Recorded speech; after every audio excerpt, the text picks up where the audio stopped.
അതായത് ഈ സ്ക്രീൻ കണ്ടുകൊണ്ടിരിക്കുന്ന ഒരു കുട്ടിക്ക് അങ്ങോട്ടൊന്നും പറയണ്ട. ടി വി മൊബൈൽ ഇങ്ങോട്ട് പറഞ്ഞുകൊണ്ടേയിരിക്കില്ല. വൺ വേ ട്രാഫിക് ആണല്ലോ. പാരന്റ്സ് കുട്ടികളെ പെട്ടെന്ന് ബ്രേക്ക്ഫാസ്റ്റ് കഴിക്കാനായിട്ട് മൊബൈൽ ഫോണൊക്കെ കൊടുത്തത് ഭയങ്കര പ്രശ്നമൊന്നുമല്ലല്ലോ അല്ലേ? അതാണ് ഇപ്പൊ നേരിടുന്ന ഏറ്റവും വലിയ പ്രശ്നം. എന്ന് വെച്ച് കഴിഞ്ഞാൽ ഒന്ന് പാരന്റ്സിന് അത് കൺവീനിയന്റ് ആണ് അവരെ കൊണ്ട് കാര്യങ്ങൾ ചെയ്യിക്കാൻ എന്നുള്ളത്. അപ്പൊ നമ്മൾ എവിടെയെങ്കിലും പോയി ഇരിക്കുമ്പോഴോ അല്ലെ ഈ പറഞ്ഞ പോലെ ഭക്ഷണം കഴിപ്പിക്കാനൊക്കെ ആയിട്ട് മണിക്കൂറുകളോളം വേണമെങ്കിൽ അവരത് പിടിച്ചോണ്ടിരിക്കും. പക്ഷെ ഇത് പിടിച്ചോണ്ടിരിക്കണതിന്റെ പാർശ്വഫലങ്ങൾ എന്ന് പറയുന്നത് ലോങ് ലാസ്റ്റിംഗ് ആണ്. അതില് ബിഹേവിയറൽ ആയിട്ടുള്ള പ്രശ്നങ്ങളും പെടും, കണ്ണിന്റെ പ്രശ്നങ്ങളും പെടും.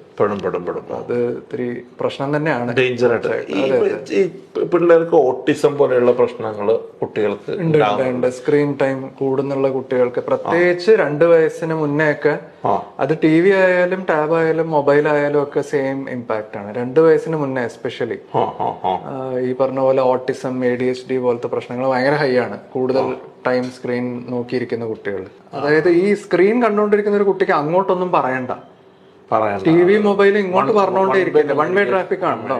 വേറെ കുട്ടികളുടെ കൂടെ ആകുമ്പോ, വേറെ ആൾക്കാരുടെ കൂടെ ആകുമ്പോ ഈ കുട്ടി ആ എഫേർട്ട് എടുക്കണം, കമ്മ്യൂണിക്കേറ്റ് ചെയ്യാനുള്ള എഫേർട്ട് എടുക്കണം. അതാണ് മിസ്സാവുന്നത് ഈ ഒരു 2 വയസ്സിന് 3 വയസ്സിന് മുന്നേക്കുള്ള കുട്ടികൾ സ്ക്രീൻ ഒരുപാട് സമയം കാണുമ്പോൾ.